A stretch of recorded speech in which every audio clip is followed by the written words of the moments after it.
बच्चों, आज जो हम पाठ पढ़ने जा रहे हैं, निबंध पढ़ने जा रहे हैं, उसका नाम है भाग्य और पुरुषार्थ। अब हम इस शब्दों के, दोनों शब्दों के अर्थ समझेंगे, उसके बाद अपना निबंध शुरू करेंगे। इसको किसने लिखा है? लेखक कौन है इसके? जयेंद्र कुमार। बहुत अच्छा निबंध। इसके नाम से ही हमें पता चलता है कि दो शब्द भाग्य और पुरुषार्थ, जिनका हमारे जीवन में बहुत महत्व है, या हम अधिकतर इन दोनों शब्दों का प्रयोग करते हैं। भाग्य तो सब जानते हैं, आगे मतलब किस नसीब। आप भी बोलते हो इतनी मेहनत की, नसीब खराब था, नंबर नहीं मिला। नसीब खराब था, भाग्य खराब था, नंबर नहीं। यानी हमने सारा दोष किसको दे दिया? नसीब को। उसकी गलती थी, उस भाग्य की गलती थी। कि क्या है भाग्य? कौन सी चीज है जिसपे हमने अपना सारे किए हुए का दोष डाल दिया? बताओ, किसका दोष हमने उस पे लगाया? बता सकते? अपने लगाया, अपने किए हुए का, अपनी गलती का। गलती किसने की? हमने। पर फिर भी हम बार बार कह देते हैं, अधिकतर तब कहते हैं जब हम असफल होते हैं। भाग्य को तभी याद करते हैं जब सफल हो जाते हैं ना, तो इंसान इतना घमंडी है, इतना अहंकारी है कि जो सफलता मिली है वो सब उसकी वजह से मिली है, मगर असफलता मिली है तो भाग्य। भगवान हमारी तरफ ध्यान नहीं दे रहे, उनका ध्यान हमारी तरफ नहीं है, इसलिए हम फेलियर। ये तो कहते हैं ना, यानी भगवान की गलती थी हमें फेल करने में, और हमारी इनाम था, हमारा पुरस्कार था जब हम पास हो। ये तो अपने भाग्य मतलब ईश्वर।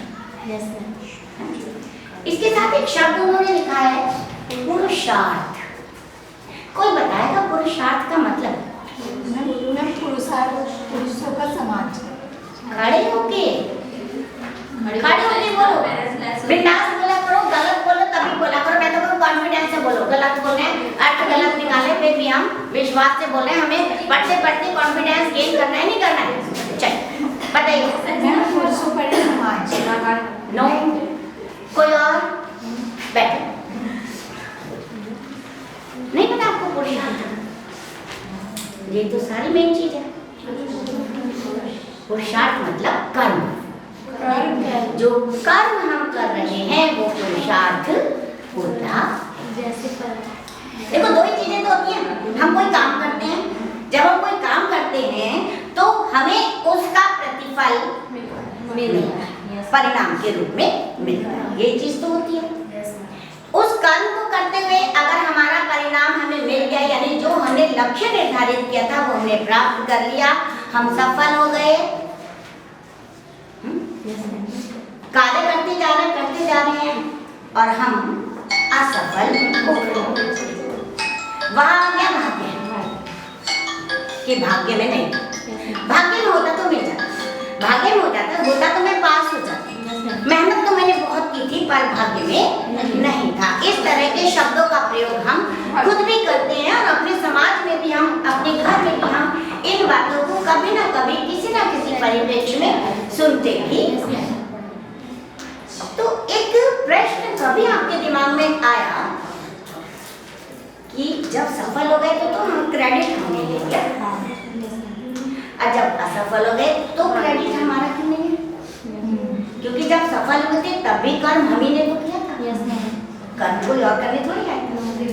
तब तो क्रेडिट हमारा था, और असफलता में उस असफल होने का क्रेडिट हमने क्यों अपने लिए नहीं लिया? ये क्यों नहीं सोचा गलती हमसे हुई? नहीं सोचते और सारा दोष भाग्य पर मत देते। कभी नहीं कहते सफल हो गए, नसीब में था इसलिए मिल गया। नहीं, मैंने मेहनत की। क्या कहते हैं? मैंने मेहनत की इसलिए।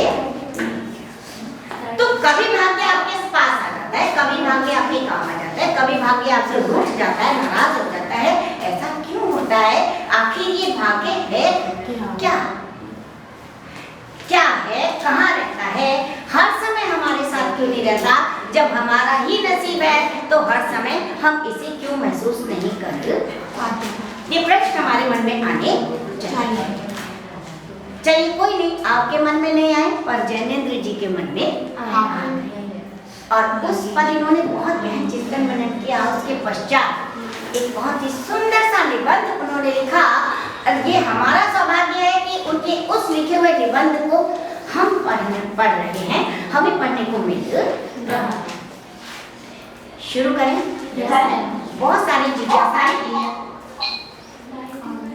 जो इस समय हमारे मन में, अब ये दोनों शब्दों के अर्थ जानने के बाद हमारे मन में उत्पन्न हुई उन जिज्ञासाओं का शांत होना बहुत जरूरी है। इसलिए हम लोग शुरू करते हैं और अपनी उस जिज्ञासाओं को शांत करने की कोशिश करते हैं। क्या कह रहे हैं जैनेंद्र जी? ध्यान से सुनेंगे क्योंकि चैप्टर बहुत ही अच्छा है, क्योंकि दोनों शब्द हमारे जीवन से रिलेटेड हैं।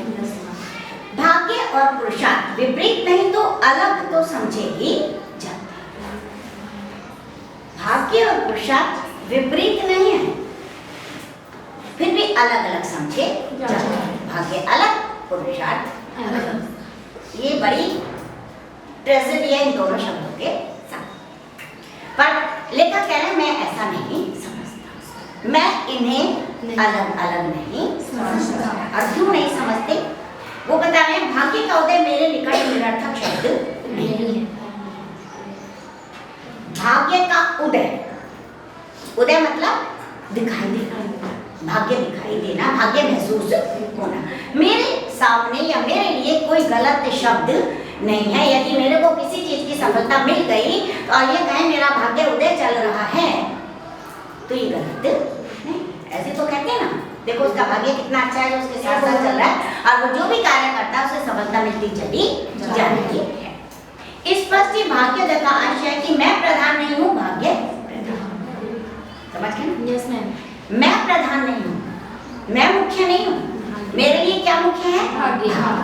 भाग्य में होगा तो मुझे मिल जाएगा, अगर नहीं होगा तो मुझे नहीं मिलेगा। यानी मैंने अपने आप को गौर कर दिया और प्रमुख बना दिया भाग्य को। इसका मतलब ये पुरुषार्थ में कर सकता हूँ लेकिन भाग्य उससे स्वतंत्र तत्व है। पुरुषार्थ मतलब कर्म में कर सकता हूँ पर मेरा भाग्योदय होगा या नहीं होगा ये अलग बात है। ये कर्म की परिणति पर निर्भर करता है।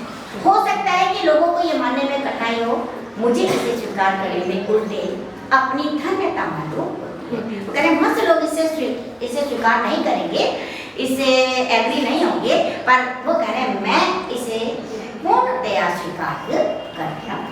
अब आगे से स्पष्ट भी करेंगे। एक शब्द उन्होंने ऊपर प्रयोग किया था भाग्योदय।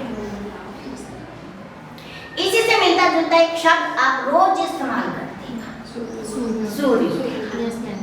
सूर्योदय का मतलब सूर्य का निकलना। कहाँ से निकलता है?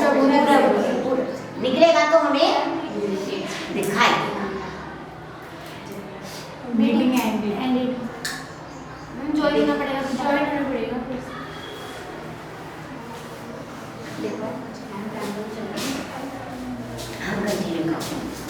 सूर्योदय हम बहुत इस्तेमाल करते हैं कि जब सुबह होती है सूरज दिखाई देता है तो हर कोई कहता है, मम्मी पापा भी कहते हैं सूर्य उग गया है, बच्चों उठ जाओ, है ना। अगर साहित्यिक लोग से क्या कहते हैं, सूर्योदय हो गया है, चलो अपने काम करना प्रारंभ करते हैं।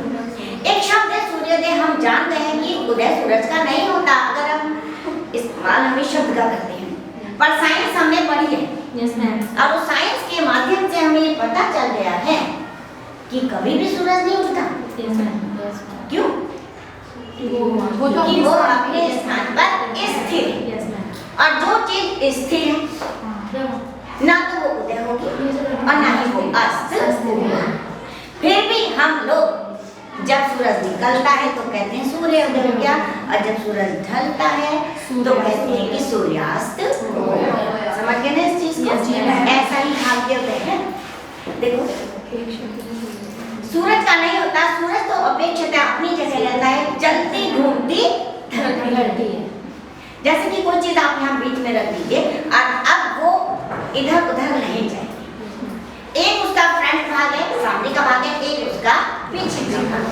जब आप उसके चक्कर काटेंगे तो चक्कर काटते काटते किसी समय आप उसके सामने आ जाएंगे, और जब आपका राउंड पूरा होने वाला होगा किसी समय आप उसके पीछे चलने जाएंगे। जब सामने आ जाएंगे वो आपको दिखेगा, और जब हम पीछे पहुंच जाएंगे तो वो हमें दिखना बंद हो जाएगा।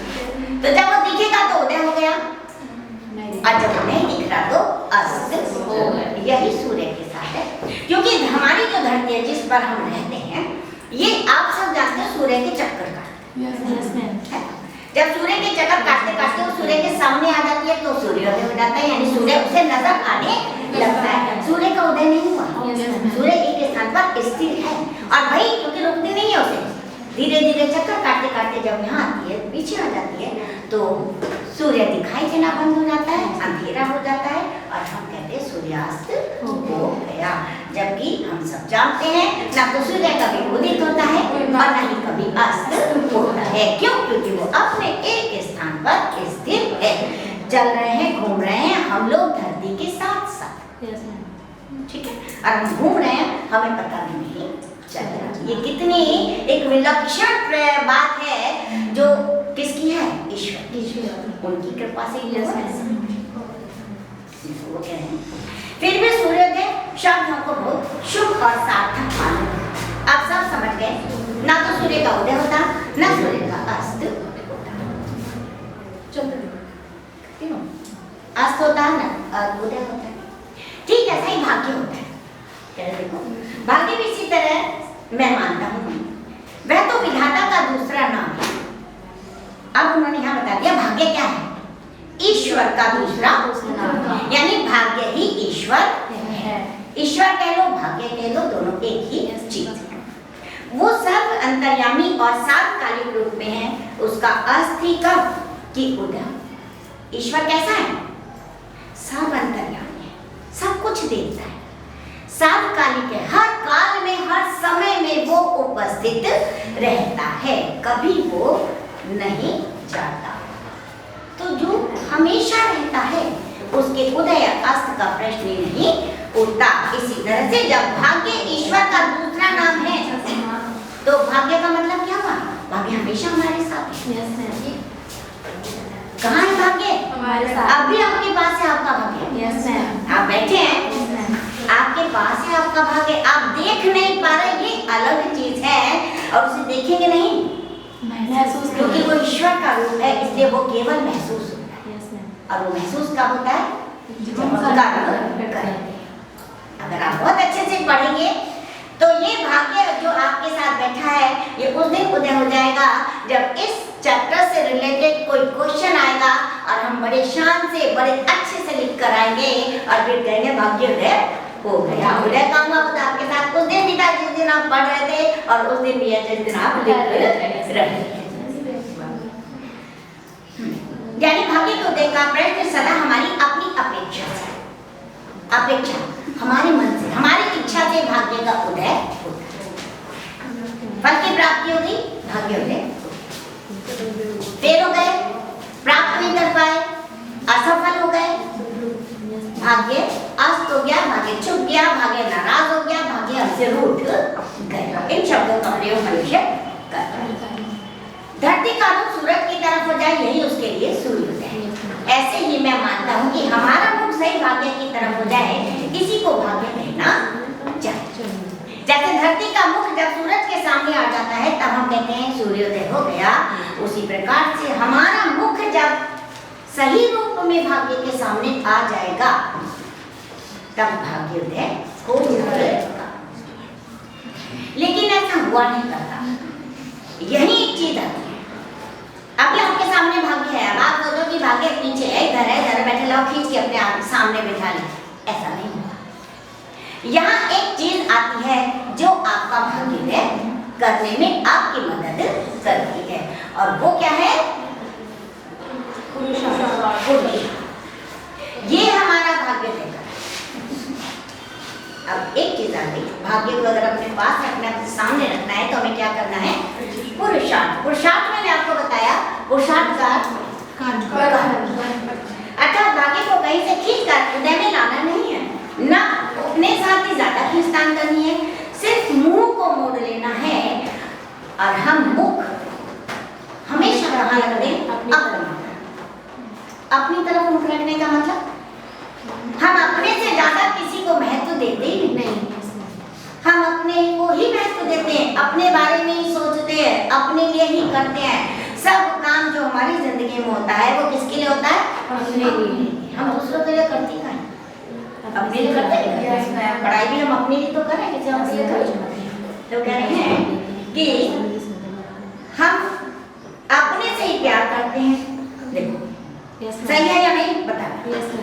अपने को चाहते हैं, अपने को आराम देते हैं, अपनी सेवा करते हैं, दूसरों को अपने लिए मानते हैं। यदि हम अपने जीवन में किसी को इम्पोर्टेंस दे रहे हैं तो इसलिए नहीं कि वो इस योग्य है, वो हमारे काम आ रहा है इसलिए उसे इम्पोर्टेंस दे रहे हैं।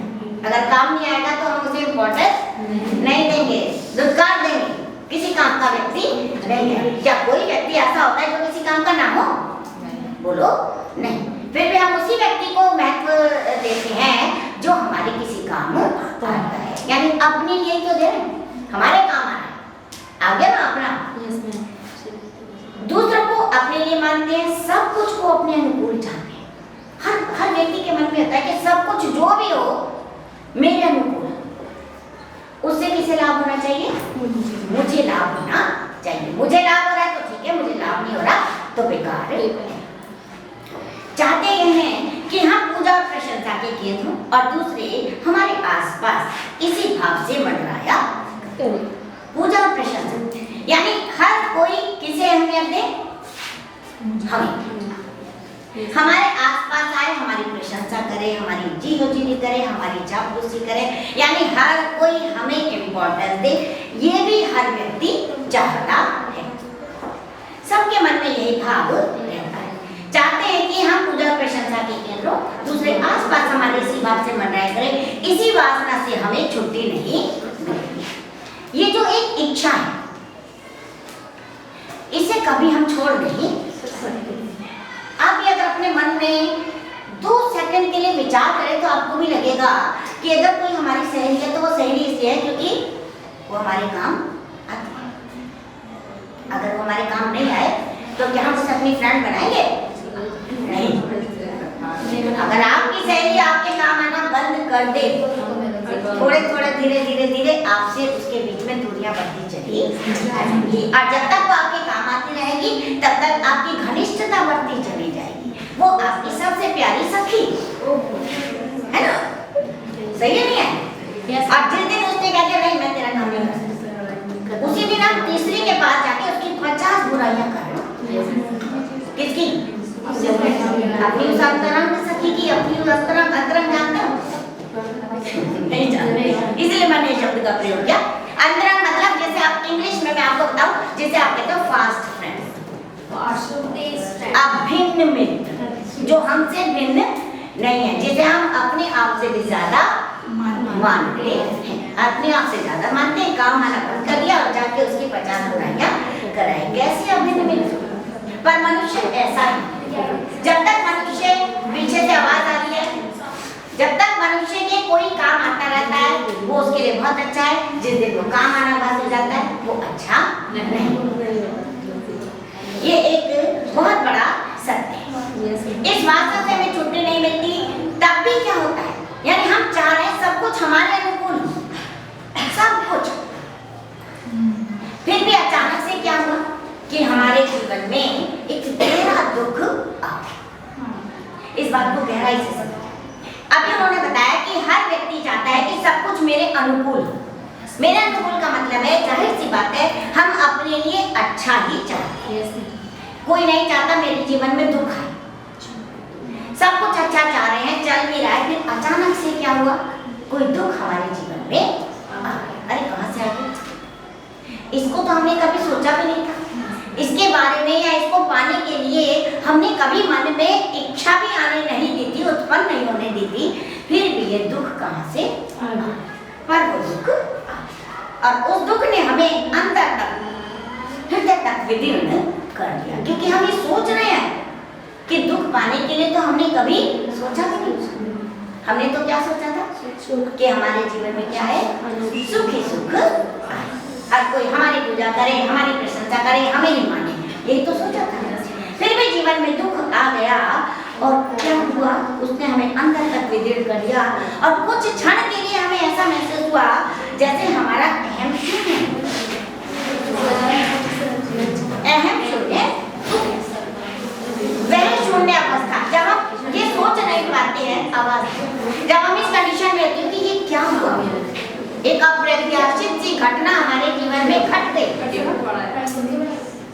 ये क्या हुआ, और उस क्या का उत्तर हमें नहीं मिला।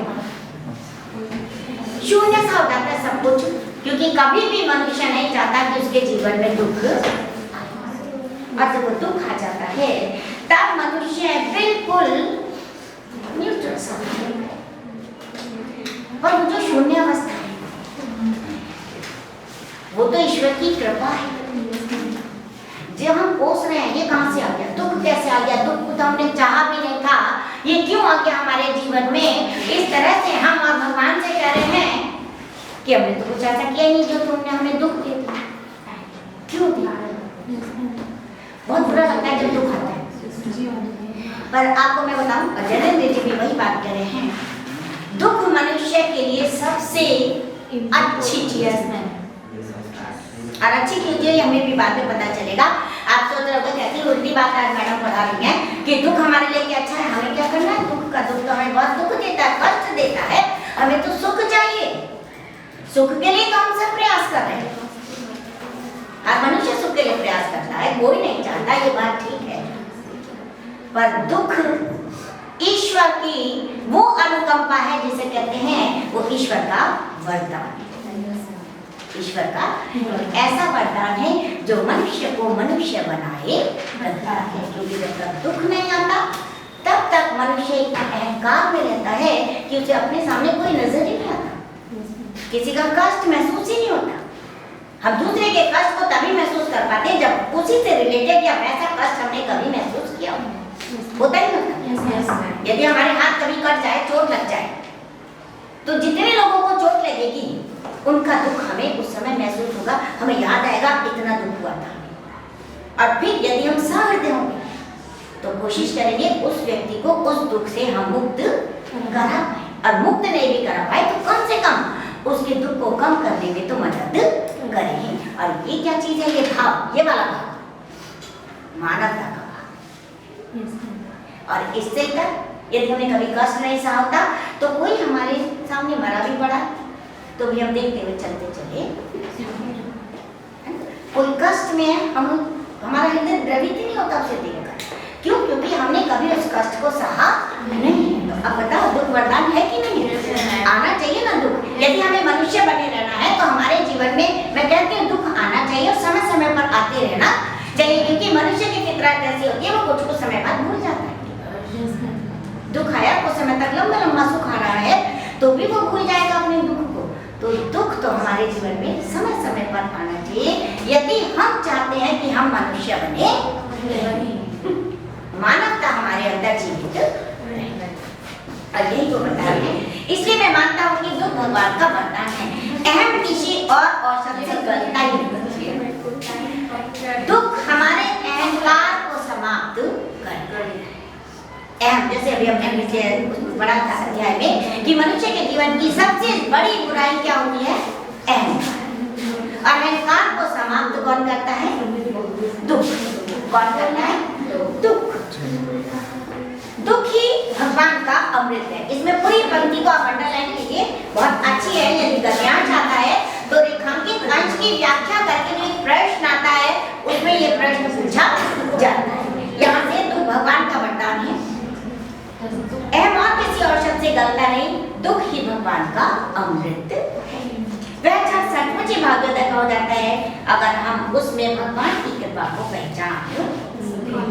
यदि हम अपने हर कार्य में ईश्वर की कृपा को पहचान लें तो समझ लीजिए क्या हो गया, भाग्योदय। उस क्षण यह सरल होता है कि हम अपने से जुड़े और भाग्य के सम्मुख हैं।